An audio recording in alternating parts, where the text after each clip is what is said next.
نحمد نصلی علی رسول الکریم اما بعد فاعوذ باللہ من الشیطان الرجیم بسم اللہ الرحمن الرحیم۔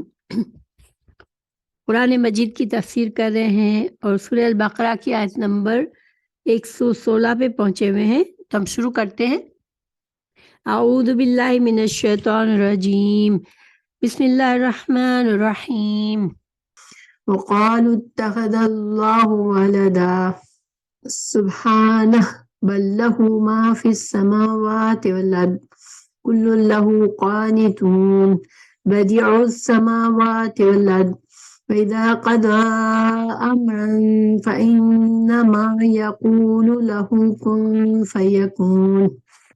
ترجمہ ہے وقالوا، اور وہ کا ترجمہ آپ کو اب تک آتا ہوگا انشاءاللہ۔ وہ کا مطلب ہوتا ہے اور، قالو انہوں نے کہا، یہ قالا لام خالی ہوتا ہے تو ایک پرسن کہتا ہے، قالو انہوں نے کہا، جمع ہے یہ واو کی وجہ سے فعل ماضی میں واو جمع کی سائن ہوتی ہے۔ اتخذا حمزہ خاذا، اخذا اس کا روٹ ورڈ ہے، اتخذا بنایا ہے، اللہ نے، ولدن اولاد۔ تو یہاں پر اللہ تعالیٰ ان مشرکین کا طرف کی بات کر رہے ہیں جو کیا کہتے تھے کہ اللہ نے ایک بیٹا بنایا ہے اپنے لیے، اللہ کا بیٹا ہے، اللہ کی اولاد ہے۔ بل اللہ سبحانہ تعالیٰ فرما رہے ہیں بلکہ لہو دو الفاظ ہیں، لا لیے، ہو کا مطلب ہوتا ہے اس کے لیے، تو یہاں ہو ضمیر ہے، یہ ضمیر کو پروناؤن کو ضمیر کہتے ہیں، اور یہ ضمائر یعنی کہ پروناؤن ہمیشہ پیچھے کسی نام کی طرف اشارہ کر رہے ہوتے ہیں۔ تو لہو لا لیے، ہو اس کے یعنی کہ اللہ سبحانہ تعالیٰ کے لیے، ماں جو کچھ بھی ہے، فی میں، السماوات آسمانوں میں، و اور الارض زمین میں، کل ہم اردو میں بھی بولتے ہیں نا، کل یعنی کہ تمام چیز، تو کل سارے کے سارے تمام چیزیں، لہو لا لیے، ہو اس کے، یہ ضمیر کہاں جائے گی؟ لہو اس کے لیے یعنی کہ اللہ سبحانہ تعالیٰ کے لیے، یہ ضمیر اللہ تعالیٰ کی طرف اشارہ کریے۔ قانتون، قانت قاف نون تا، لفظ قانت کا کیا مطلب ہوتا ہے؟ قاف نون تا، رک جانا، کھڑے ہو جانا، حرکت نہ کرنا، سکوت اختیار کرنا، ٹھہراؤ، اصطلاحی معنی میں یہ سارے لغت کے معنی ہے، ٹھیک ہے، رک جانا، کھڑے ہو جانا، حرکت نہ کرنا، سکوت، ٹھہراؤ۔ اگر کوئی چیز ساکن پڑی ہے تو اس کو ہم کیا کہیں گے؟ یہ قانت ہے، یہ سکون سے ہے، یہ کھڑی ہوئی ہے۔ لیکن اصطلاحی معنی، یعنی اصطلاحی معنی کیا ہوتا ہے؟ ہماری شریعت میں اس کو قانت، اس کا کیا مطلب ہے کہ اللہ سبحانہ تعالیٰ کے حکم پر قائم رہنا، اطاعت اور فرما برداری ہمیشگی کے ساتھ کرنا۔ تو ایک فرما بردار بھی اسی حد تک فرمانی، اوکے، تو مطلب کیا ہوا کہ ایک بندہ، اللہ کا بندہ، اللہ کی مخلوق جو ہے وہ قانت ہے، تمام مخلوق، اللہ تعالیٰ یہ فرما رہے کہ زمین اور آسمان میں جتنی مخلوق ہے وہ قانت ہے، قانت اللہ کے لیے قانتون ہے، واون جمع کا ہے۔ تو قانت ہے کا مطلب کیا ہے کہ اللہ کے حکم کے بغیر اللہ کی تمام مخلوق جو ہے وہ اللہ کے احکامات پر قائم ہے، اللہ کے حکم سے قائم ہے، اللہ کی فرما بردار ہے۔ تو سوال یہ پیدا ہوتا ہے کہ زمین اور آسمان میں تو انسان بھی ہوتے ہیں، اور سارے انسان تو اللہ کے نافرمان، اللہ کے فرما بردار نہیں ہوتے، مگر اللہ تعالیٰ یہاں فرما رہے ہیں کہ تمام مخلوق زمین اور آسمان کے درمیان میں جو کچھ بھی ہے وہ اللہ کے تابع فرمان ہے. تو اس کا کیا مطلب ہوا؟ دیکھیں جو اللہ کے نافرمان بندے ہوتے ہیں وہ ان کو بھی اس حد تک صرف اجازت ہوتی ہے کہ وہ اپنی نیت برا ارادہ کرتے ہیں، اللہ کی نافرمانی کا ارادہ کرتے ہیں اور اس کی کوشش کرتے ہیں، ٹھیک ہے. لیکن سپوز ایک برا آدمی ہے، اب اللہ نے فرمایا کسی جان کو بے ناحق قتل نہ کرو، اب وہ قتل کا ارادہ کرتا ہے اور کسی کو قتل کرنے کے لیے جاتا ہے، اس کے لیے کوشش کرتا ہے، تو یہ وہ اللہ کی نافرمانی کر رہا ہوتا ہے. لیکن قتل وہ کر سکے گا کہ یہ نہیں، یہ اللہ کی مرضی پر ہوتا ہے. گویا کہ انسان جو ہے، انسان کے علاوہ اللہ کی تو مخلوق جو ہے، زمین، آسمان، پہاڑ، پتھر، درخت، دریا، ہر چیز، سورج، چاند، صرف اللہ کی فرما بردار ہے مکمل طور پر، اور انتظار اللہ کے ہر حکم کے لیے ایسے کھڑی ہے جیسے ایک فرما بردار غلام ہو کہ اللہ اپنے آقا کا اشارہ پاتے ہی وہ کام کر لے. انتظار میں رہتا ہے کہ میرا آقا مجھے کیا کہتا ہے. یہ سارے لوگ، ساری مخلوق اللہ کی قنوت، اللہ کے لیے قنوت کر رہی ہے، اللہ کے لیے ساکت ہے، انتظار میں، اللہ کے حکم کی فرما بردار ہے. لیکن انسان جو ہے وہ اختیاری طور پر، اللہ نے چونکہ اسے اختیار دیا ہے تو وہ اپنے اختیاری طور پر کبھی فرما بردار بنتا ہے، کبھی نہیں بنتا. لیکن اس کی نافرمانی بھی اس حد تک عمل میں آ سکتی ہے جب تک اللہ چاہے. تو وہ یا غیر ارادی طور پر ہم بھی اللہ کے، انسان بھی اللہ کے لیے فرما بردار ہے، قانت ہے. اس کا ہمارا ہر عضو جو ہے، ہمارا دل جب تک کام کرے گا جب تک اللہ ہمیں اجازت دیں گے. ہماری آنکھیں، ہمارے کان، ہمارا ڈائجسٹو سسٹم، ہمارے جسم کی ایک ایک چیز اللہ کے لیے قانت ہے، چاہے ہم انسان اللہ کی فرما برداری کرے یا نہ کرے، چونکہ وہ تو اللہ کی مشیت ہے، اللہ نے اجازت دی ہے اس کو ارادہ رکھنے کا. تو نیکی کا ارادہ کرتا ہے یا برائی کا کرتا ہے، نیکی کی کوشش کرتا ہے یا برائی کی، مگر ہمارے جو تمام اعضاء ہیں وہ بھی اللہ کے لیے فرما بردار ہے، اللہ کے تابع فرمان ہے. تو اس آیت کا پورا کیا خلاصہ ہوا؟ اللہ تعالیٰ یہاں پر بتا رہے ہیں کہ یہ یہود و نصارہ اور مشرک تمام لوگوں کا یہ عقیدہ ہے کہ اللہ نے اولاد بنائی ہے. آپ کو پتہ ہے کہ مشرقین فرشتوں کو اللہ کی بیٹیاں سمجھتے تھے، ٹھیک ہے.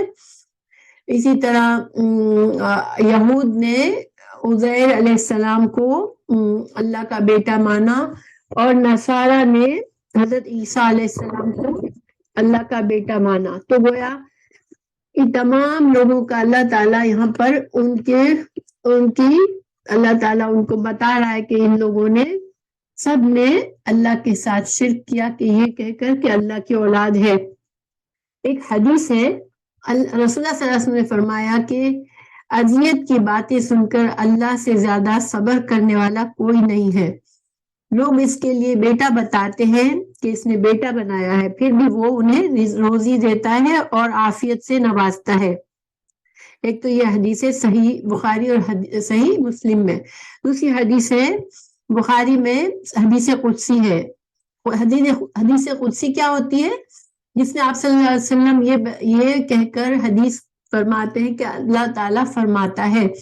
تو یہ قرآن کے علاوہ جو کبھی آپ صلی اللہ علیہ وسلم نے اس طرح سے بات بتائی کہ اللہ تعالیٰ یہ فرماتا ہے، تو یہ وہ حدیث قدسی کہلاتی ہے. تو بخاری میں حدیث قدسی ہے، ابن آدم مجھے جھٹلاتا ہے، اور اس کو جائز نہ تھا کہ وہ ایسا کرے. یعنی اللہ تعالیٰ فرما رہے ہیں کہ ابن آدم کا بیٹا مجھے جھٹلاتا ہے، میں اللہ کو مجھے جھٹلاتا ہے یہ، اور یہ جائز نہ تھا کہ وہ ایسا کرے، اور اس نے مجھے گالی دی اور اس کو جائز نہ تھا کہ ایسا کرے. یعنی اللہ سبحانہ تعالیٰ انسان کے نیچر بتا رہے ہیں کہ یہ ابن آدم جو ہے یہ کس حد تک اپنے آپے سے باہر نکلتا ہے کہ یہ میں اللہ جو کائنات کا خالق ہوں مجھے جھٹلاتا ہے اور مجھے گالی دیتا ہے، حالانکہ یہ چیزیں جائز نہیں تھی اس کے لیے.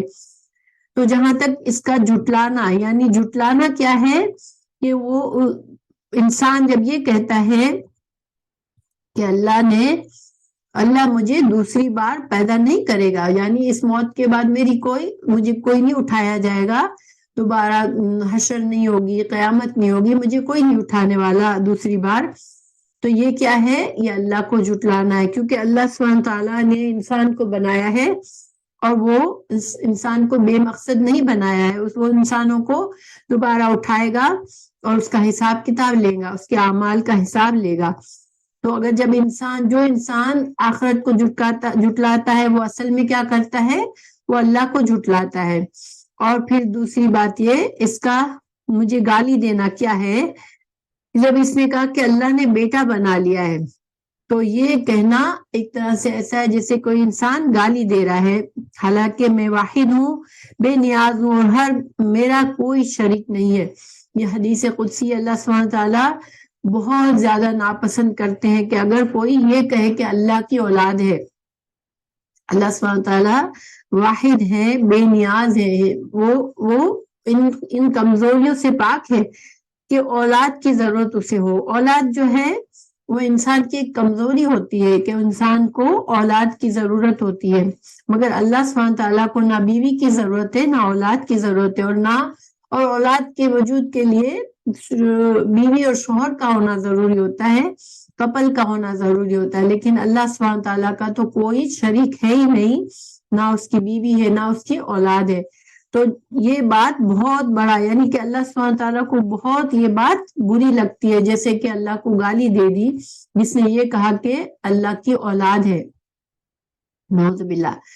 تو اب اللہ تعالیٰ یہاں پر دوسری قرآن میں دوسری جگہ سورہ توبہ 30 میں اللہ تعالیٰ نے فرمایا وقالت اليہود عزیر ابن اللہ وقالت النصارى المسیح ابن اللہ۔ یہودیوں نے کہا کہ عزیر جو ہے وہ اللہ کا بیٹا ہے، اور نصارہ نے کہا کہ مسیح عیسیٰ اللہ کا بیٹا ہے۔ ذالک قولہم بافواہہم، مگر اللہ تعالیٰ فرما رہے ہیں کہ یہ تو ان کی زبانوں کی باتیں ہیں، یداہئون قول الذین کفروا من قبلہم، وہ جس طرح سے ان سے پہلے کافروں نے جس طرح سے کیا، اسی طرح یہ بھی اس طرح کی باتیں بنا رہے ہیں۔ اور اللہ تعالیٰ فرما رہے ہیں کہ قاتلہم اللہ انا یؤفکون، اللہ ان کو غارت کرے، یہ کہاں سے یہ ایسی چیزیں نکال کے لاتے ہیں، کہاں سے ایسے باتیں پیدا کرتے ہیں۔ تو دوسری جگہ اللہ نے فرمایا کہ سورہ نحل میں وَيَجْعَلُونَ لِلَّهِ الْبَنَاتِ، کہ یہ مشرکین فرشتوں کو اللہ کی بیٹیاں بناتے ہیں، سورہ نحل 57 میں۔ تو اس کی تفسیر، اس آیت کی تفسیر کہ انہوں نے کہا کہ اللہ نے بیٹا بنا لیا ہے، یہ ان دو آیات سے ہمیں ملتی ہے قرآن میں، سورہ توبہ کی آیت نمبر 30 میں اور سورہ نحل کی آیت نمبر 57 میں۔ اچھا، اب اللہ تعالیٰ آگے مزید اپنی قدرت کا اظہار فرما رہے ہیں۔ بدیع السماوات، اللہ تو کون ہے؟ اللہ بدیع ہے۔ بدیع کیا ہوتا ہے؟ بدعا سے کسی کو ایسے انداز میں بنانا کہ پہلے اس کا کوئی نمونہ نہ ہو، کوئی نئی چیز۔ بعض اوقات انسان بناتا ہے کچھ، لیکن کسی چیز کو دیکھ کے بناتا ہے، کسی نمونے کو۔ اللہ کی کیا صفت ہے؟ اللہ وہ بدیع ہے۔ بدیع یعنی کہ بغیر کسی پہلے نمونے کے کسی چیز کو بنانا۔ تو اللہ بدیع السماوات، اللہ تو ایسا ہے جس نے آسمان اور زمین کو بغیر کوئی پہلے کسی نمونے کے بغیر بنا لیا۔ تو بدیع السماوات، نئے سرے سے پیدا کرنے والا، بغیر کسی نمونے کے پیدا کرنے والا ہے اللہ آسمان اور زمین کو۔ تو بدعا سے کیا مطلب ہوا کہ کوئی ایسی چیز ایجاد کرنا جس کا پہلے کوئی نمونہ نہ ہو۔ تو بدعت کا لفظ آپ نے سنا ہوگا۔ بدعت کس کو کہتے ہیں؟ ہمارے دین میں بدعت کس کو کہا جاتا ہے؟ جو کہ قرآن اور حدیث میں جس بات کو اللہ تعالیٰ نے یا اللہ کے رسول صلی اللہ علیہ وسلم نے یا اس زمانے میں جب دین آیا اللہ کے نبی نے صحابہ کرام نے ایسا کوئی کام نہ کیا ہو جس سے ہمیں پتہ چلے کہ یہ بھی ہمارے دین میں یہ کام موجود ہے، پھر اس کو بعد میں دوسروں نے نکالا، اس کو بدعت کہتے ہیں۔ اور بدعت جو ہے وہ اسلام میں جائز نہیں ہے۔ حدیث میں کل محدثۃ بدعت، کہ جتنی بھی نئی باتیں اسلام میں نکالی جاتی ہے وہ بدعت ہے۔ اور ایک جگہ پر آپ صلی اللہ علیہ وسلم نے فرمایا کہ ہر بدعت جہنم میں ہے، ہر بدعت گمراہی ہے اور ہر گمراہی جہنم میں جانے والی ہے۔ تو ہمیں یہ احتیاط رکھنی چاہیے دین میں کہ بہت سی ایسی باتیں جو ہمارے کلچر میں آ جاتی ہیں اور ہم اسے مذہب کا حصہ سمجھتے ہیں، وہ اصل میں مذہب نہیں ہوتا، وہ بدعت ہوتی ہے، اور بدعت سے ہمیں بچنا ضروری ہے۔ بہرحال اللہ تعالیٰ فرما رہے ہیں بدیع السماوات، اللہ تو بدیع ہے، آسمانوں کو نئے سرے سے پیدا کرنے والا ہے، والارض اور زمین کو، وَإِذَا اور جب قضا وہ فیصلہ کرتا ہے، قاضی کو بھی اس لیے کہتے ہیں کہ قاضی فیصلہ کرتا ہے۔ تو قضا یا کا کیا معنی ہوتا ہے؟ قاف داد یا، ایک معنی کسی چیز کو ختم ہو جانا، منقطع ہو جانا، مکمل ہو جانا۔ تو جب قاضی فیصلہ کر لیتا ہے تو بات پوری ہو جاتی ہے۔ اسی طرح اللہ سبحانہ تعالیٰ جب کوئی کسی چیز کا فیصلہ کرتا ہے تو امرن کسی معاملے کا، اللہ تعالیٰ جب کسی معاملے کا فیصلہ کرتا ہے تو پس انما بے شک، تو بے شک، انما اور انا دونوں کا معنی بے شک ہوتا ہے، لیکن انما میں حصر ہوتا ہے۔ حصر کا کیا مطلب ہے کہ بس کچھ اور بات نہیں مگر صرف یہی بات، ٹھیک ہے۔ اور صرف انا میں کیا ہوتا ہے کہ یہ بات، یعنی کہ ہم جب کہتے ہیں انا کے ساتھ ہم کوئی بات کرتے ہیں تو ہم تاکید کے ساتھ بات کرتے ہیں، لیکن جب انما کہتے ہیں تو پھر ہم کہتے ہیں کہ اتنی بڑی تاکید ہے کہ اس کے علاوہ کوئی بات ہے ہی نہیں، یعنی یہی بات، صرف یہی بات، ٹھیک ہے۔ فَإِنَّمَا تو بے شک، صرف بے شک، یقولو وہ کہتا ہے، لہو اس سے یعنی کہ جو فیصلہ کرتا ہے، جس معاملے کا اللہ فیصلہ کرتا ہے، وہ کی ضمیر امرن کی طرف جا رہی ہے۔ جب اللہ کسی معاملے کا فیصلہ کرتا ہے تو اس سے کیا کہتا ہے؟ کن، ہو جا، فیکن تو وہ ہو جاتی ہے۔ تو اللہ تو بدیع السماوات، اللہ نے زمین اور آسمان کو بغیر نمونے کے پیدا کیا ہے، اور اس کی قدرت تو اتنی بڑی ہے کہ جب وہ کوئی فیصلہ کرتا ہے کہ یہ کام ہونا چاہیے تو اللہ کا کن ہی کافی ہوتا ہے، کلمہ کن ہی کافی ہوتا ہے۔ اور اللہ کا کلمہ کن بھی اللہ کی شان کے مطابق ہے، ہم کو تو کن بھی کہنا پڑتا ہے نا، اللہ کا کن اللہ کی شان کے مطابق ہے کہ وہ بس اس نے فیصلہ کیا اور وہ کام ہو جاتا ہے۔ یہاں پر ایک طرح سے ان کی تردید کی گئی کہ جو لوگ اللہ کی شان کے خلاف اس طرح کی باتیں کرتے ہیں ان کو سمجھنا چاہیے کہ اللہ سبحانہ تعالیٰ تو کی عظمت اور شان کے بہت ہی خلاف یہ بات ہے کہ وہ اس طرح کی باتیں کر رہے ہیں کہ اللہ تو تمام جہانوں کا پیدا کرنے والا ہے۔ تو یہاں پر ان دو آیات میں اللہ سبحانہ تعالیٰ کی قدرت کو بیان کیا گیا اور یہ بتایا گیا کہ اللہ کی اولاد سمجھنا یہ بہت بڑا، وہ اللہ کی شان کے خلاف بہت بڑا گناہ ہے۔ وقال اور کہا الذین ان لوگوں نے لا یعلمون جو نہیں علم رکھتے، علم عین لام میم علم، یا سے وہ، مضارع میں جب یا سے شروع ہوتا ہے تو وہ کا معنی ہوتا ہے، وہ علم رکھتے، اور واو نون سے جمع، وہ علم نہیں رکھتے، لولا جو لوگوں کے پاس علم نہیں ہے، جن کے پاس علم کیا ہوتا ہے؟ علم جو ہے کسی چیز کا جاننا، ٹھیک ہے، کسی چیز کو سیکھنا، کسی چیز کو دلائل سے سمجھنا علم ہوتا ہے۔ تو علم جو ہے، دیکھیں، جاننے کے لیے عربی میں تعارف کا معنی بھی، تعارف کا لفظ بھی استعمال ہوتا ہے، عین رافع عرف، اور شین عین را کو بھی شعور، وہ بھی جاننے کے لیے ہوتا ہے، لیکن علم عین لام میم علم جو ہے وہ سب سے بڑا درجہ ہے۔ جن لوگوں کے پاس علم نہیں ہے، یعنی کہ جن کو دین کا علم نہیں ہے، قرآن اور حدیث کا علم نہیں ہے، اللہ کی کتابوں کا علم نہیں ہے، وہ کیا کہتے ہیں؟ لولا کیوں نہیں، یکلمونا کلام کرنا، تو کیوں کلام نہیں کرتا نہ ہم سے، اللہ او تأتینا یا آئے ہمارے پاس، تأتی آنا، نون الف نا ہمارے پاس، تو نہیں آتی ہمارے پاس آیتن کوئی نشانی۔ تو یہ جو جن لوگوں کو نہیں ماننا ہوتا ہے دین، جب دین کا حق کا علم ان کے سامنے آتا ہے تو وہ کیا کرتے ہیں؟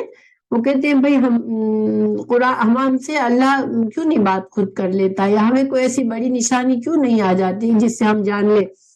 کیونکہ آپ کو پتا ہے کہ موسیٰ علیہ السلام سے بھی یہ مطالبہ کیا تھا یہودیوں نے کہ اللہ ہم سے ظاہر بات کرے جب ہم ایمان لائیں گے، تو اسی طرح مشرکین نے رسول اللہ صلی اللہ علیہ وسلم سے مطالبہ کیا تھا کہ آپ کی نبوت کو ہم جب مانیں گے جب اللہ خود ہم سے بات کرے، جب ہم اللہ کیوں ہم سے نہیں بات کرتا، آپ کوئی کیا چن دیا ہے، آپ میں کیا خاص بات ہے، اللہ کیوں ہمیں نہیں چنتا، ہم سے بات کیوں نہیں کرتا، یا ہمیں کوئی ایسی بڑی نشانی دکھا دے جس سے ہم ایمان لے آئے۔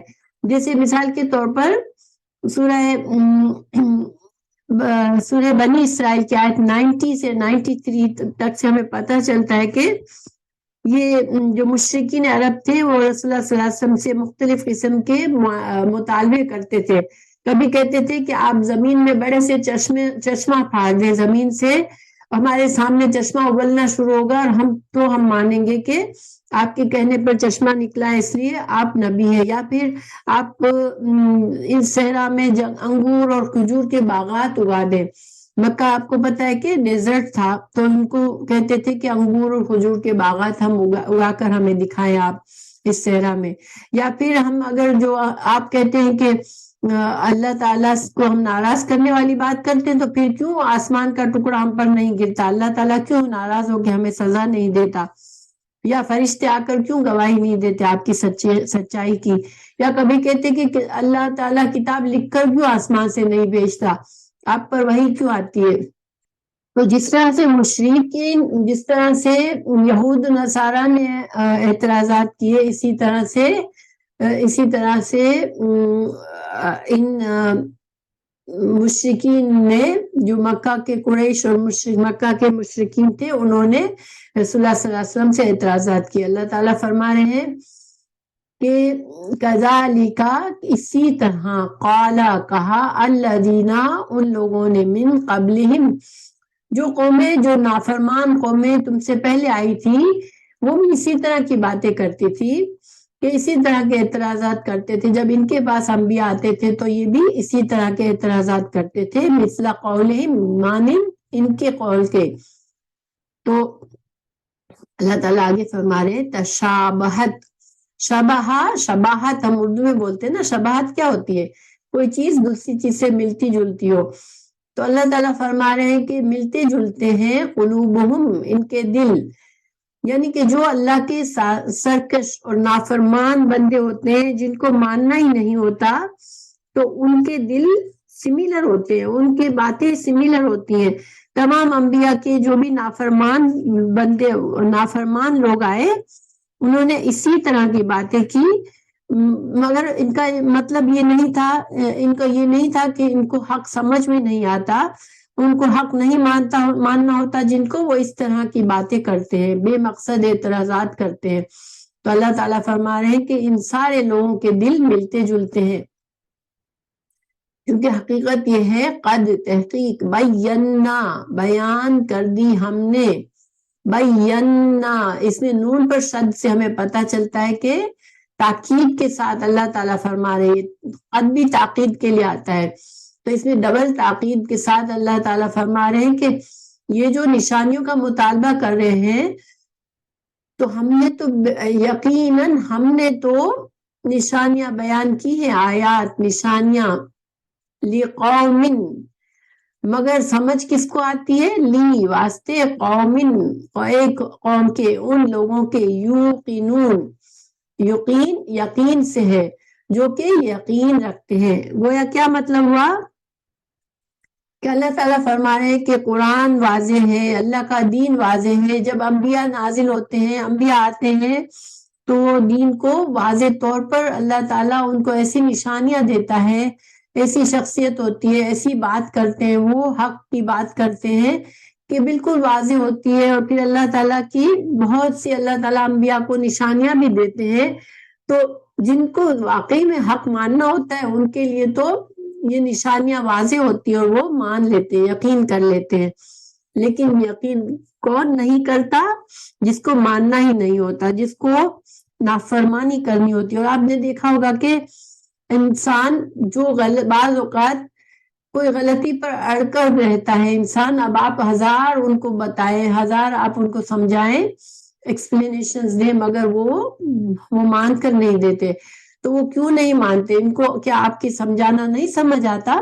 ان کو آتا ہوتا ہے سمجھ، لیکن وہ کیوں نہیں مانتے؟ بیکاز ان کو ماننا نہیں ہوتا۔ تو پھر جب صاف صاف واضح دلائل سامنے آتے، پھر ایسے لوگ کیا کرتے ہیں کہ پھر وہ الٹے سیدھے اعتراضات کرتے ہیں کہ بھلا یہ تمہاری بات میں یہ غلط ہے، تمہاری بات میں وہ غلط ہے۔ تو اسی طرح انبیاء کے ساتھ بھی کرتے رہے لوگ۔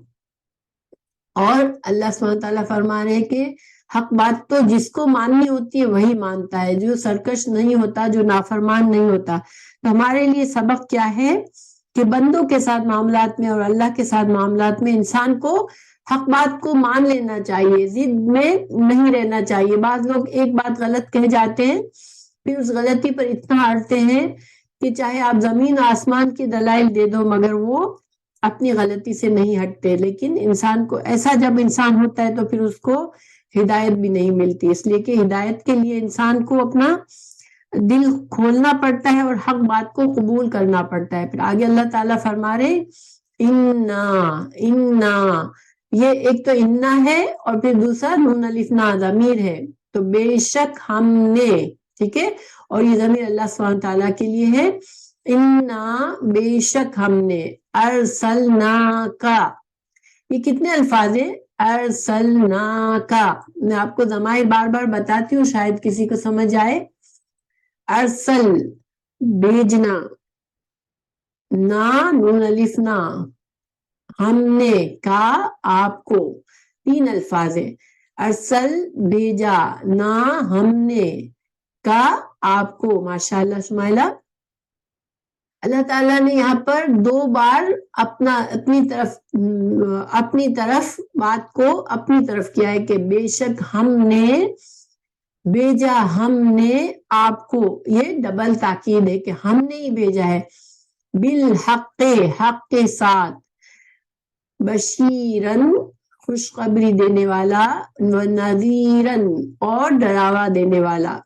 تو اللہ تعالیٰ یہاں پر بہت تاکید کے ساتھ رسول اللہ صلی اللہ علیہ وسلم کے بارے میں گواہی دے رہے ہیں، بتا رہے ہیں کہ آپ صلی اللہ علیہ وسلم سچے نبی ہیں کیونکہ ہم نے ہی بھیجا ہے، بے شک ہم نے ہی بھیجا ہے آپ کو۔ اور آپ کا ٹائٹل کیا بتایا گیا؟ بشیر ہے، بشارت دینے والے۔ کن کو بشارت دینے والے؟ جو اللہ کے احکامات کو مان کے مسلمان ہو جائے، جو فرما بردار ہو جائے، ان کے لیے جنت کی خوشخبری، دنیا اور آخرت کی بھلائی کی خوشخبری۔ وَنَذِيرًا، اور ڈراوا کن کے لیے؟ جو کہ نہیں ماننا چاہتے، ان کے لیے برے انجام سے ڈرانے والے ہیں آپ۔ تو یہ آیت جو ہے رسول اللہ صلی اللہ علیہ وسلم کی ایک طرح سے رسالت کی دلیل بھی ہے کہ اللہ سبحانہ تعالیٰ نے آپ کو بھیجا ہے، ٹھیک ہے۔ اور دوسری بات اس میں یہ ہے کہ حق کے ساتھ آپ آئے ہیں، گویا جو دین آپ صلی اللہ علیہ وسلم لائے ہیں وہ دین اسلام حق ہے، سچا دین ہے، اللہ کا سچا دین لے کر آپ صلی اللہ علیہ وسلم آئے ہیں۔ تو پھر آگے اللہ تعالیٰ فرما رہے ولا اور نہ تسألو تم سوال کیے جاؤ گے ان، یعنی یہاں پر کلام کس سے ہے؟ رسول اللہ صلی اللہ علیہ وسلم سے ہے کہ یا رسول اللہ آپ سے سوال نہیں کیا جائے گا ان بارے میں اصحاب الجحیم. اصحاب ہے ساتھی کی، صاحب کی جمع ہے، صاحب کسی کے ساتھی کو کہتے ہیں، تو اصحاب ساتھیوں کے، الجحیم جہیم جہنم کا نام ہے، اور یہ جہیم جو ہے وہ جہنم سے بھی زیادہ اسٹرونگ نام ہے. جہیم کا مطلب ہوتا ہے کہ گھورنا، شیر کا گھورنا شکار کو، تو جہنمیوں کو اس طرح گھور رہی ہے اور انتظار کر رہی ہے، جیسے ایک شیر انتظار میں ہوتا ہے، گھور رہا ہوتا ہے اپنے شکار کو، اس طرح جہنم انتظار میں ہے کہ ان نافرمان بندوں کے لیے جن کے ٹھکانہ جہنم میں ہوگا. اور جہیم میں، لفظ جہما میں دو معنی ہوتے، ایک تو گرم ہونا اور ایک تنگ ہونا. تو جہنم جو ہے وہ اس میں آگ ہوگی، گرمی ہوگی، اور ساتھ ساتھ بہت تنگ ہوگی، انسانوں کے لیے بہت تنگ جگہ ہوگی وہاں پر جہنمیوں کے لیے. تو یہ دونوں معنی اس میں ہے کہ تنگی اور گرمی دونوں محسوس کریں گے جہنمی. اللہ تعالیٰ نے یہاں پر رسول اللہ صلی اللہ علیہ وسلم کو ایک طرح سے تسلی دی ہے کہ چونکہ آپ صلی اللہ علیہ وسلم بہت زیادہ پریشان ہو جاتے تھے جب کوئی دین، آپ کو بہت دکھ پہنچتا تھا کہ لوگ دین کو نہیں مان رہے، اب ان کا کیا انجام ہوگا، تو آپ بہت زیادہ پریشان ہو جاتے تھے. اللہ تعالیٰ نے فرمایا کہ آپ کا کام جو ہے، پہلی بات اس آیت میں سچے دین کی، آپ صلی اللہ علیہ وسلم کی رسالت کی دلیل ہے کہ آپ اللہ کے سچے رسول ہیں. دوسری بات کہ قرآن اور حدیث یہ دین حق ہے، دین حق ہے. پھر اللہ تعالیٰ نے فرمایا کہ اللہ کے بے شک جو نشانیاں ہیں، ان دونوں آیت کو ہم دیکھتے ہیں کہ اللہ تعالیٰ نے آگے فرمایا تھا کہ ہم نے بیان کی ہے آیات، ہم نے تو آیات بھیج دی ہے، واضح نشانیاں ہیں، جس کو ماننا ہو تو یہ نشانیاں، ایک تو یہ کہ انسان کے کائنات کی نشانیاں بھی اللہ کی پہچان کراتی ہیں، اور انسان کے اپنے نفس، اپنے وجود بھی اللہ کا پہچان کراتا ہے کہ جب ہم دیکھیں، ہم اپنے نفس پر بھی پوری طرح سے ہم قادر نہیں ہیں، ہم جو چاہیں ہم اپنے بدن سے، اپنے جسم سے، اپنے اعضاء سے ہر کام نہیں کرا سکتے. ہمیں بیمار، کسی کو پسند نہیں ہوتا بیمار ہو، لیکن پھر بھی وہ بیمار ہو جاتا ہے. گویا کہ انسان کا نفس بھی انسان کو بتاتا ہے کہ کوئی خالق ہے، کوئی میرا مالک ہے، میں اس جسم کا بھی مالک نہیں ہوں. تو ہمارا جسم، کائنات کا جو نظام ہے وہ سب، اور قرآن کی آیات ہر چیز میں انسان کے لیے، پھر تاریخ میں جو واقعات ہم نے پچھلی قوموں کے حالات پڑھتے ہیں وہ بھی ہمیں بتاتا ہے کہ یہ بڑے بڑے اللہ تعالیٰ کسی کو بادشاہت دیتا ہے اور وہ قوم پھر تباہ و برباد بھی ہو جاتی ہے. تو یہ ساری چیزیں ہمیں بتاتی ہے کہ کوئی خالق ہے، کوئی مالک ہے جس کو سارا کنٹرول حاصل ہے. تو جس کو اللہ تعالیٰ فرما رہے ہیں کہ ہماری آیات جو ہے وہ واضح ہے، کائنات میں بھی ہے، انسان کی ذات میں بھی ہے، قرآن و حدیث کی آیات بھی ہے، رسول اللہ صلی اللہ علیہ وسلم کی ذات بھی نمونہ ہے، وہ بھی بتاتا ہے کہ یہ ایک نبی ہی ہو سکتے ہیں اللہ کے، یہ سچے رسول ہیں. لیکن مانتا کون ہے؟ جس کو ماننا ہوتا ہے، اور جس کو نہیں ماننا ہوتا وہ نہیں مانتا. تو یا رسول اللہ صلی اللہ علیہ وسلم، آپ جو ہیں وہ سچے نبی ہیں، میری اللہ کی طرف سے ہیں، مگر آپ اتنے پریشان نہ ہو جائیں. اگر لوگ نہیں مانتے، آپ کا کام صرف پہنچانا ہے. اگر لوگ نہیں مانتے تو آپ سے کوئی اللہ تعالیٰ نہیں پوچھے گا کہ اتنے لوگ جہنم میں کیوں چلے گئے، آپ نے ان کو روکا نہیں، کیونکہ یہ کام اللہ کے نبی کا نہیں ہے. اللہ کے نبی کا کام دلائل دینا ہے، دین کو پہنچانا ہے. اگر کوئی نہیں مانتا اور جہنم میں جاتا ہے تو یہ اس کا اپنا قصور ہے، آپ صلی اللہ علیہ وسلم کی ذمہ داری نہیں ہے.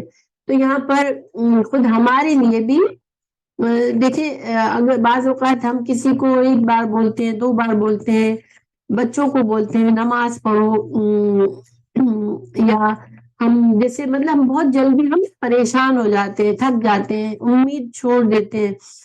کسی کو 2-4 دفعہ کچھ کہنے کے بعد ہم جو کہتے ہیں نہیں اس بندے کو نہیں سمجھ آئے گی، یہ بندہ نہیں مانے گا، اس طرح سے ہم جو ہے وہ ہمت ہار دیتے ہیں. مگر ہمیں جو ہے سوچنا چاہیے کہ ہم پہنچاتے رہے، ہم بتاتے رہے، یہ ہمارا کام ہے. باقی ماننا نہ ماننا، ہدایت دینا نہ دینا، یہ اللہ کا کام ہے.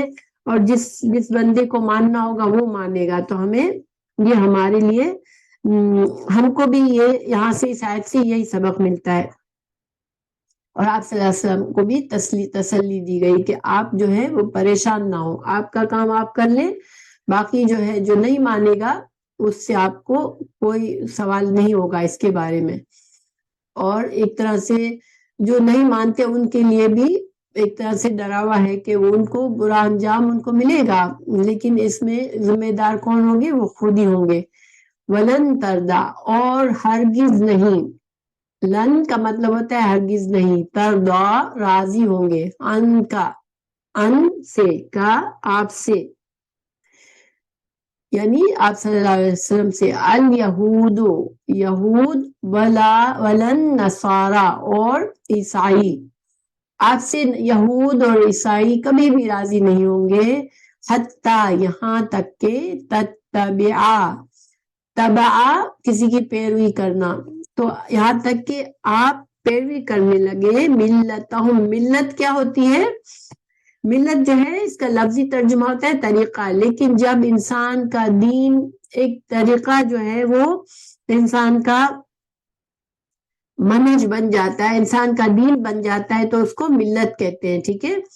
تو یہود اور نصارہ نے جو طریقہ اپنے لیے ملت بنا لی ہے، اپنا دین خود ساختہ بنا لیا ہے، اپنے اللہ کی کتابیں تبدیلیاں کی ہیں اور اپنے لیے جو کچھ دین بنا لیا ہے، بس وہ چاہتے ہیں، وہ تم سے کب خوش ہوں گے؟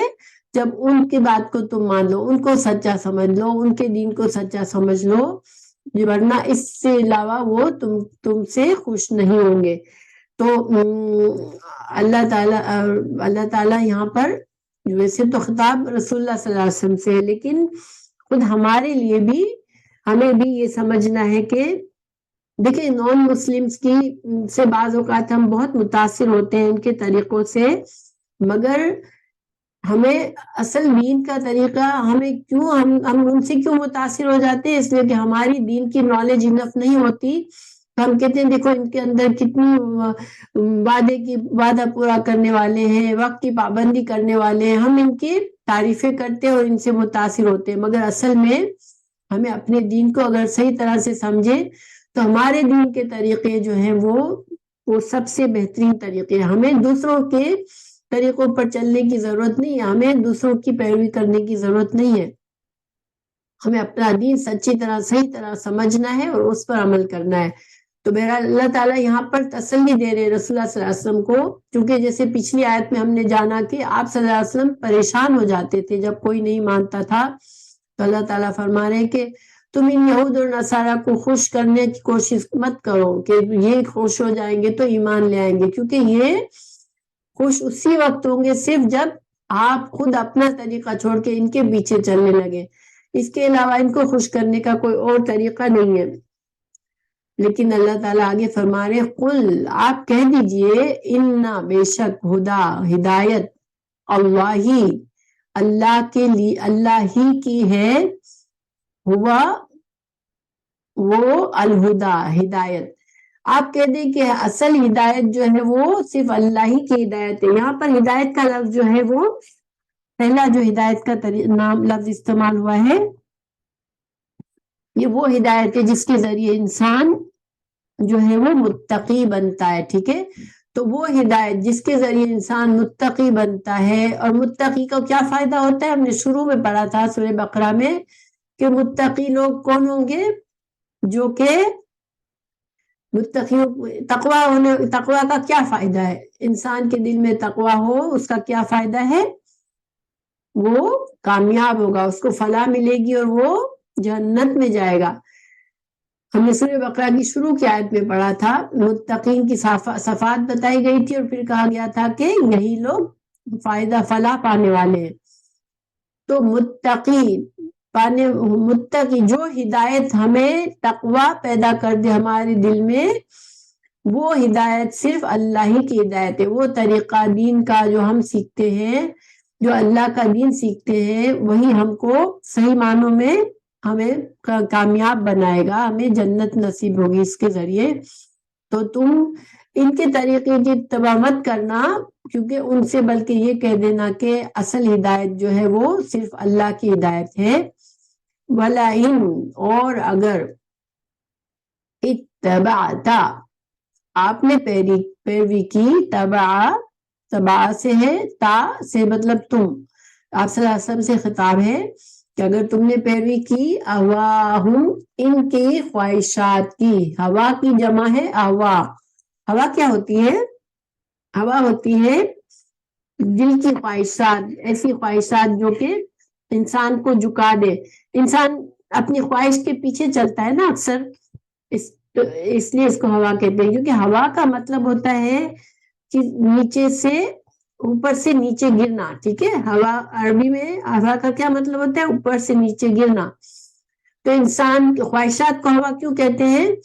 کہ خواہشات انسان کو جھکا دیتی ہے، انسان خواہش کے پیچھے چلتے ہوئے ایک بلند درجے سے نیچے کی طرف گرتا ہے، کبھی اس کی خواہشات اس کو دین سے دور کر دیتی ہے، اس لیے ان کو ہوا کہتے ہیں، کیونکہ وہ انسان اونچے مقام سے نیچے گر جاتا ہے اپنی خواہشات کے پیروی میں۔ ایک مسلمان ہمیشہ اپنی خواہش کے پیچھے نہیں چلتا، ٹھیک ہے؟ وہ دیکھتا ہے کہ کون سی خواہش جائز ہے اور کون سی نہیں، لیکن بہرحال اللہ تعالیٰ یہاں فرما رہے ہیں اگر آپ نے ان کی خواہشات کی پیروی کی، بعد اس کے، الذی، وہ جو، جاءکا، آیا تیرے پاس، من العلم، یہ من جو ہے وہ زائد ہے، علم میں سے نہیں ترجمہ ہے کہ علم میں سے تھوڑا، اس سے مطلب نہیں ہے، آپ کے پاس العلم آ گیا، دین کا علم آ گیا، اس کے بعد اگر سچا دین اللہ کا پتہ چل جانے کے بعد اگر یہود اور نصارہ کی پیروی کی، ان کے طریقے پر چلے، تو کیا ہوگا؟ مالکا، نہیں آپ کے لیے، من اللہ، اللہ کے سوا، من ولین، کوئی دوست، ولا نصیر، اور نہ کوئی مددگار۔ ولی، یہ نکرہ ہے اور تنوین والے لفظ کو نکرہ کہتے ہیں، اور اس کے پہلے من آتا ہے تو اس سے مطلب ہوا کہ کوئی بھی نہیں، یعنی کہ کوئی دوست یا کوئی مددگار تمہارا نہیں بچے گا اگر اللہ کو ناراض کیا، اللہ نے صحیح دے دیا، اس کے بعد تم نے یہود و نصارہ کی پیروی کی اور غلط راستے پر چلے گئے، تو پھر تمہارا کوئی دوست نہیں ہوگا۔ اب یہاں بات تو کلام آپ اللہ تعالیٰ نے رسول اللہ صلی اللہ علیہ وسلم کو خطاب کیا ہے، مگر آپ صلی اللہ علیہ وسلم تو ہدایت پر چلنے والے تھے، اصل ہمیں آپ صلی اللہ علیہ وسلم کو فکر ضرور ہوتی تھی، اور آپ بعض اوقات بہت زیادہ کوشش بھی کرتے تھے کہ یہ یہود و نصارہ مسلمان ہو جائیں،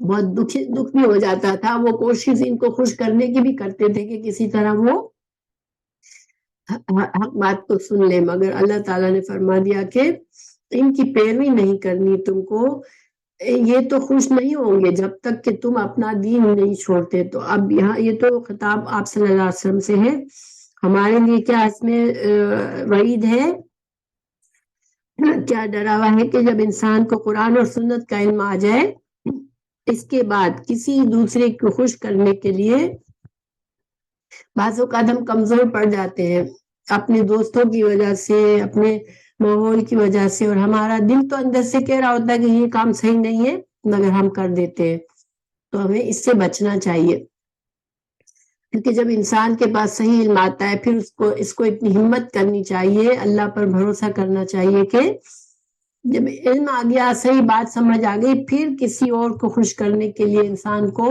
غلط کام نہیں کرنا۔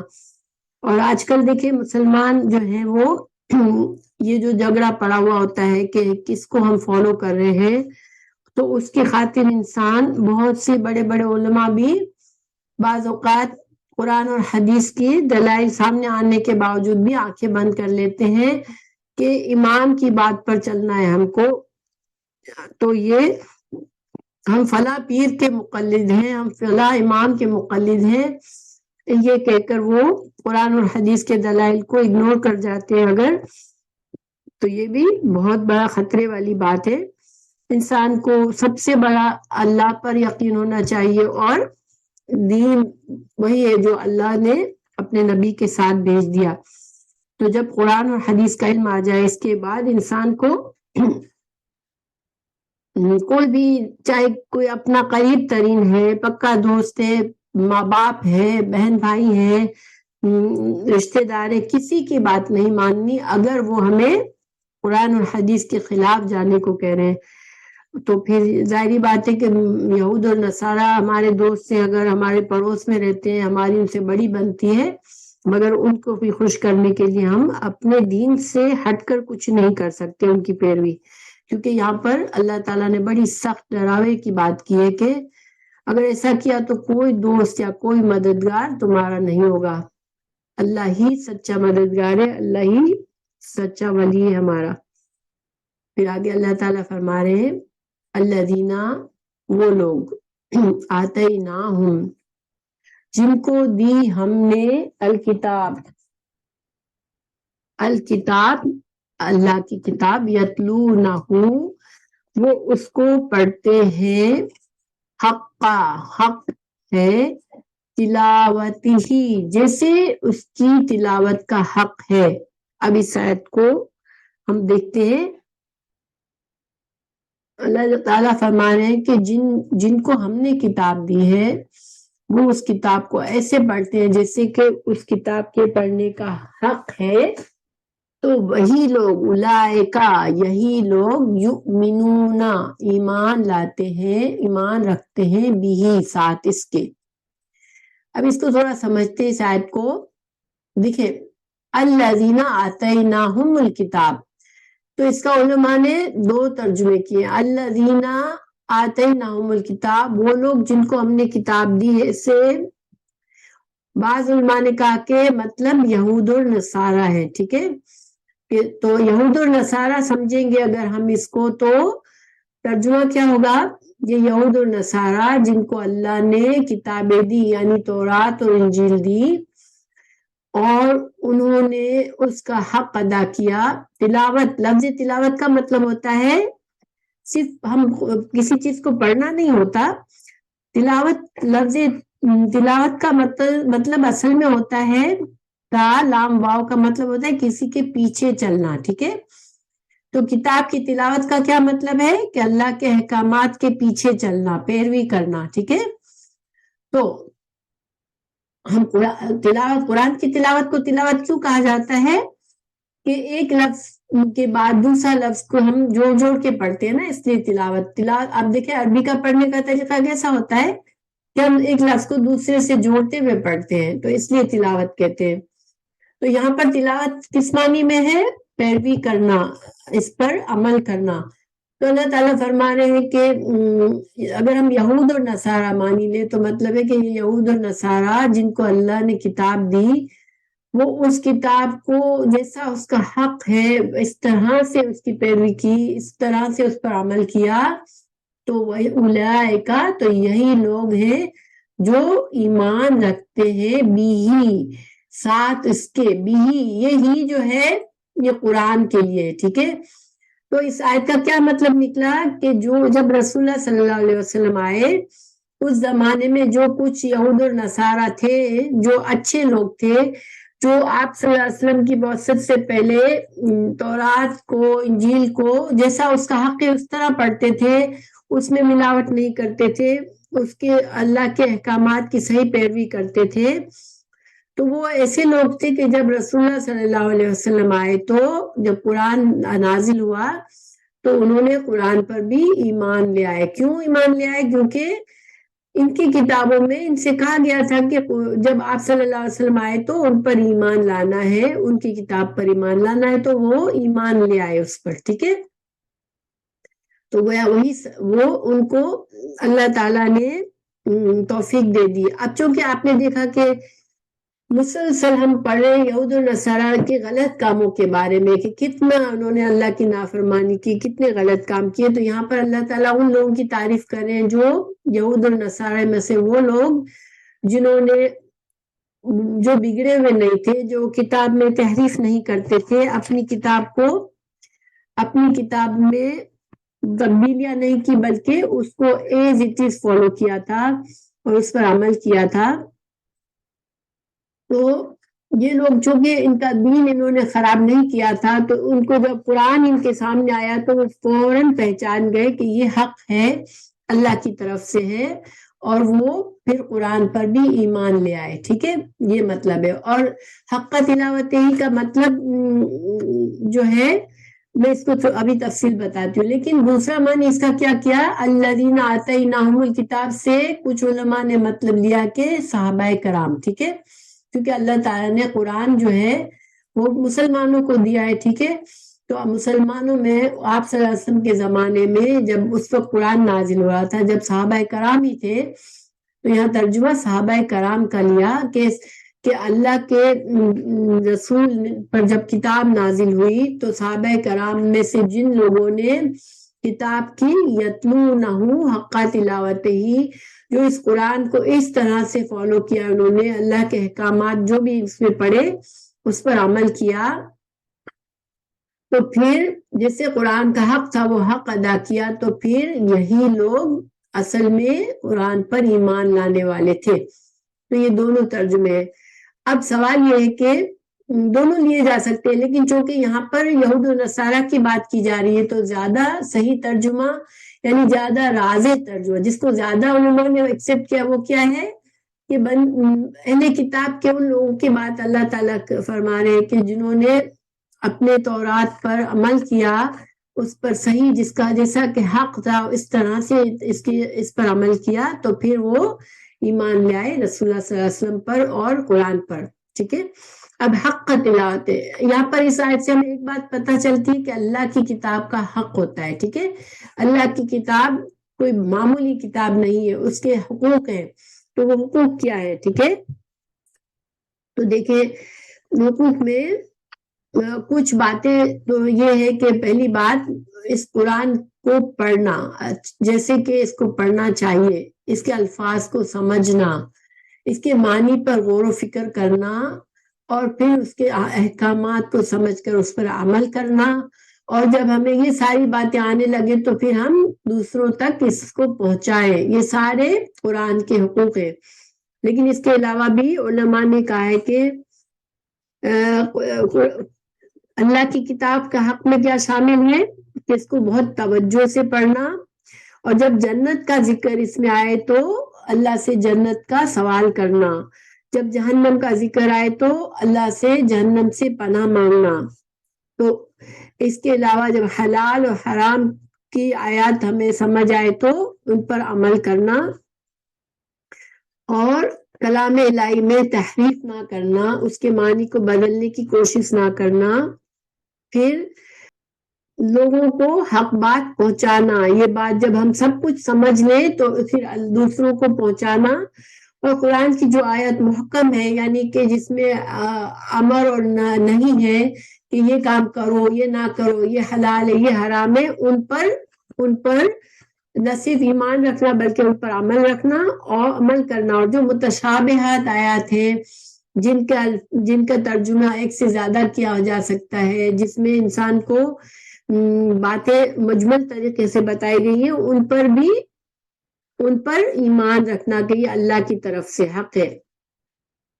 یہ ساری باتیں اس میں شامل ہیں. ٹھیک ہے، کہ کتاب کے حق میں شامل ہے.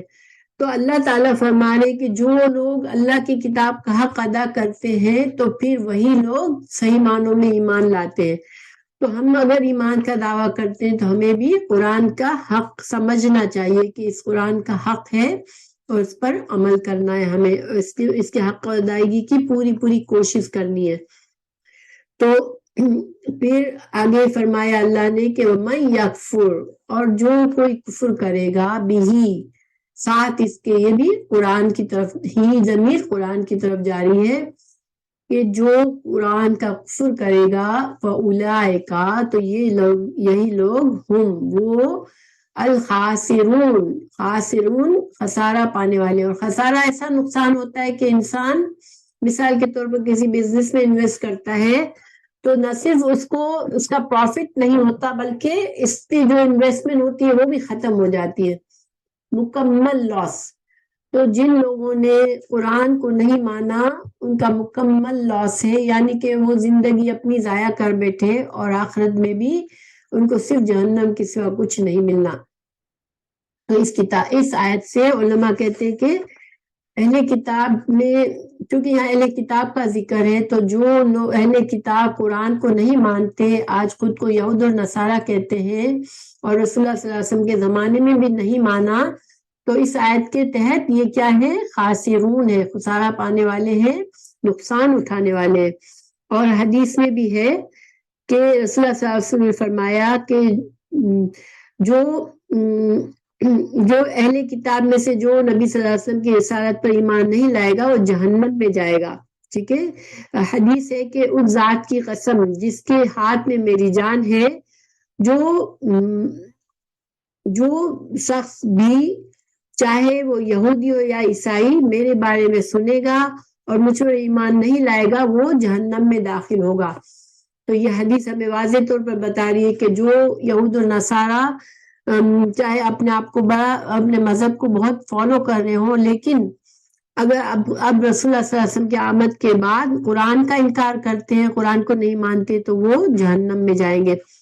ہاں آف کورس آپ صلی اللہ علیہ وسلم سے پہلے ان کتابوں تورات اور انجیل پر ایمان رکھنے والے مسلمان تھے، مگر چونکہ اب انہوں نے اگر اللہ کے رسول، آخری رسول کو جھٹلا دیا، اللہ کی آخری کتاب کو جھٹلا دیا، تو وہ پھر کافر ہے. کیونکہ رسول اللہ صلی اللہ علیہ وسلم کا انکار کرنا، قرآن کا انکار کرنا گویا تورات کا اور انجیل کا انکار کرنا ہے. کیوں؟ کیونکہ تورات اور انجیل میں اس کا حکم دیا گیا تھا ان کو کہ جب رسول آئے تو ان کو ماننا ہے اور جب آخری کتاب آئے تو اس پر ایمان لانا ہے. تو گویا اگر انہوں نے انکار کیا تو وہ اپنی کتاب میں بھی نافرمانی کریں، اپنی کتاب کے تحت بھی اللہ کی نافرمانی کریں، اس لیے وہ جہنم میں جائیں گے.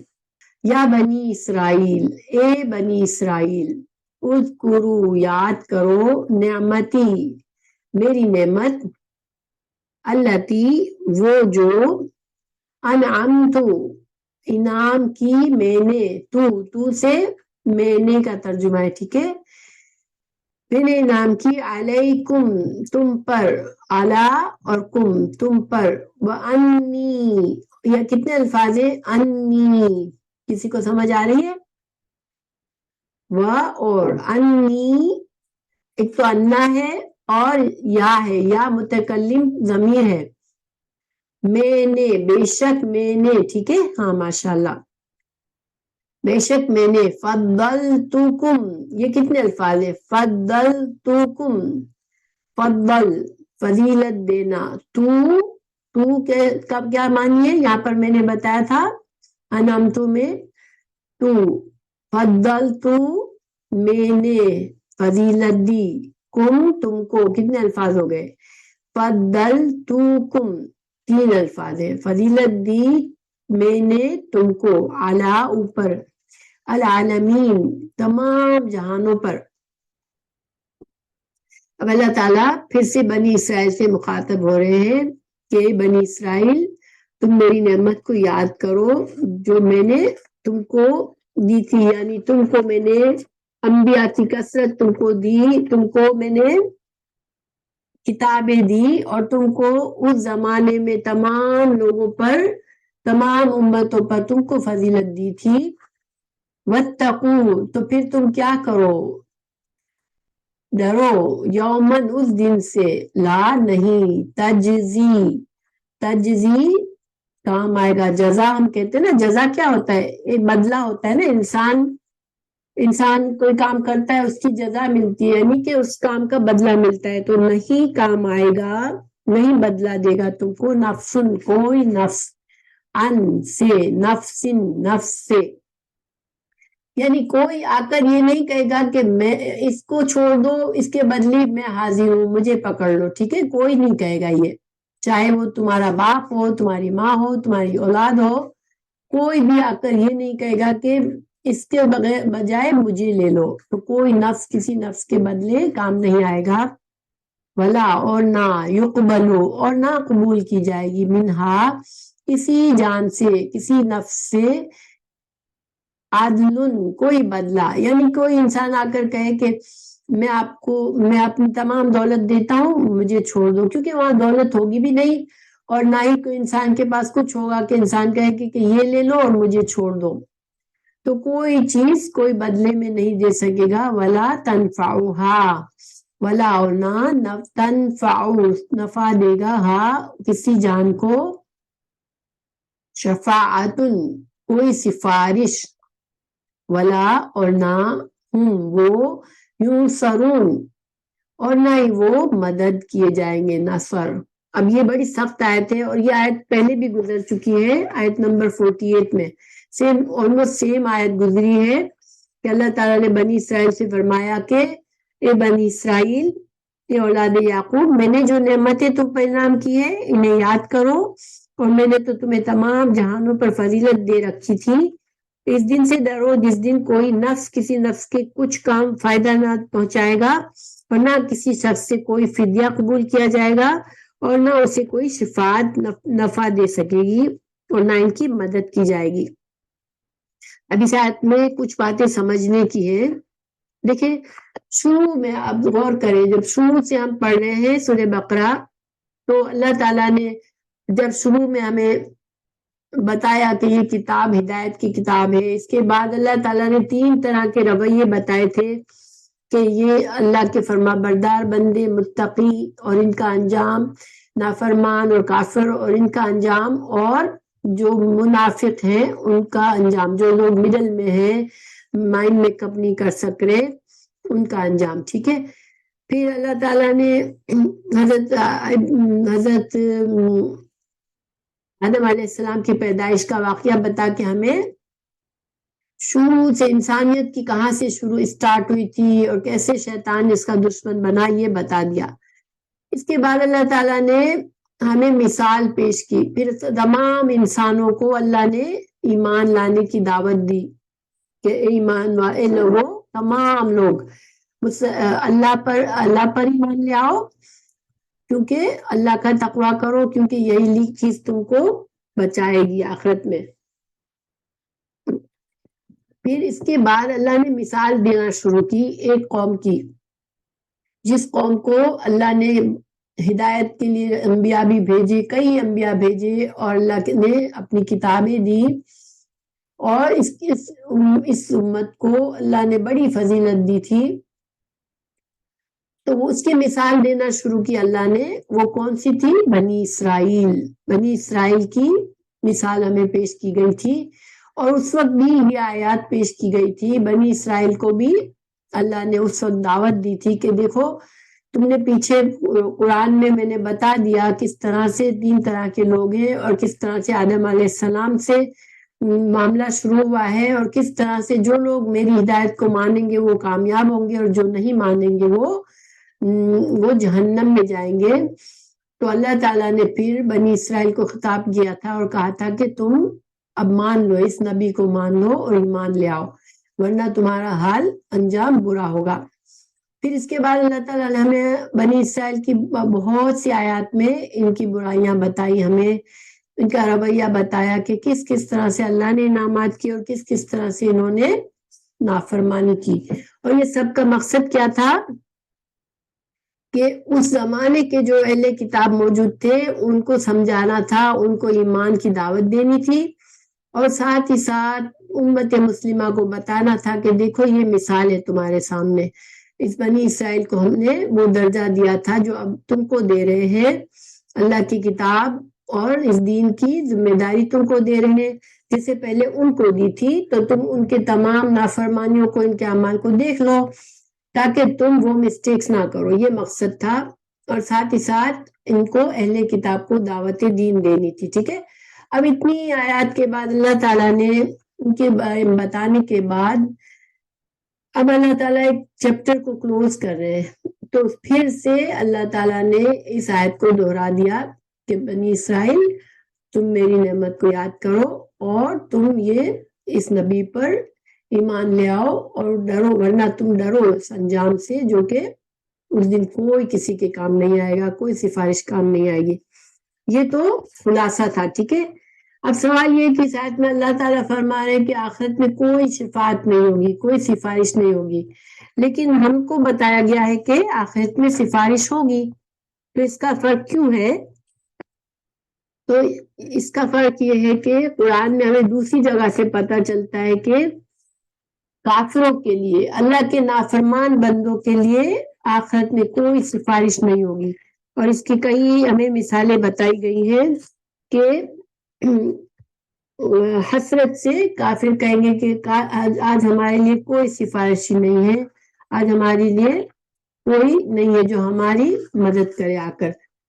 لیکن مسلمانوں کے لیے ہے سفارش، ایمان والوں کے لیے ہے. مگر دیکھیے سفارش جو ہے ہم سمجھتے ہیں کہ ہم مسلمان گھر میں پیدا ہو گئے تو نبی کی شفاعت ہمارے لیے بس بندی ہوئی ہے، ہمیں ملنی ہی ملنی ہے. مگر ایسا نہیں ہے. ٹھیک ہے، ہمیں سفارش کے لیے سب سے پہلے آپ صلی اللہ علیہ وسلم سے محبت، آپ کے پیروی، آپ کے دین، آپ کی لائی ہوئی تمام میسج کو سمجھنا، اس دین کو سمجھنا، قرآن اور حدیث کو اچھی طرح سے سمجھنا اور آپ صلی اللہ علیہ وسلم کے طریقے کی پوری حد تک کوشش کر کے پیروی کرنا.